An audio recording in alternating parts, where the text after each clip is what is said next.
कल सरकार बनी है, देखिए लोगों के मुंह पर सरकार ने तमाचा लगाया है।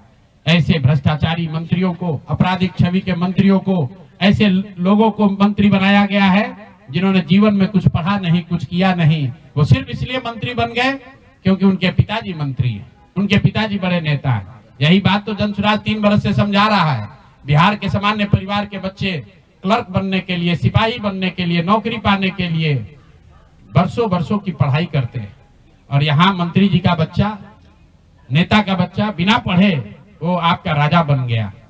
और कल जो मंत्रिमंडल बना है उसने एक तरीके से दिखाया है, जिसको कहते हैं अंग्रेजी में rubbing the salt on the wound, घाव पर नमक लगाने वाली बात है।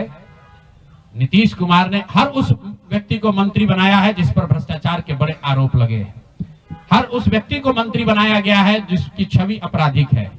तो नीतीश कुमार, अमित शाह और नरेंद्र मोदी जी ये दिखाना चाहते हैं कि बिहार की जनता तुमसे वोट खरीद लिया, अब हम वो करेंगे जो हमारी मर्जी है।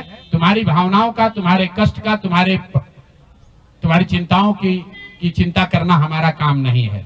तो जनसुराज उसके विरोध में खड़ा है, दल के तौर पर खड़ा है, सामाजिक व्यवस्था के तौर पर खड़ा है, सोच के तौर पर खड़ा है। ये जनसुराज को चुनाव हराया नहीं गया है, जनसुराज चुनाव नहीं हारा है, जनसुराज की सोच को कुचलने का प्रयास किया गया है, हम लोग के मनोबल को तोड़ने का प्रयास किया गया है। ये प्रयास है कि जनसुराज के लोग हतोत्साहित होकर छोड़कर भाग जाएं।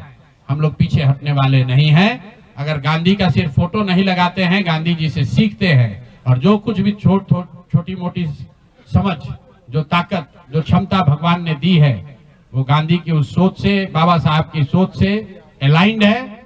और मैंने पहले कहा है, पेशेंस और परसिवरेंस, ये 2 P सिखाते हैं कि एक ही चीज पर लगे रहना है।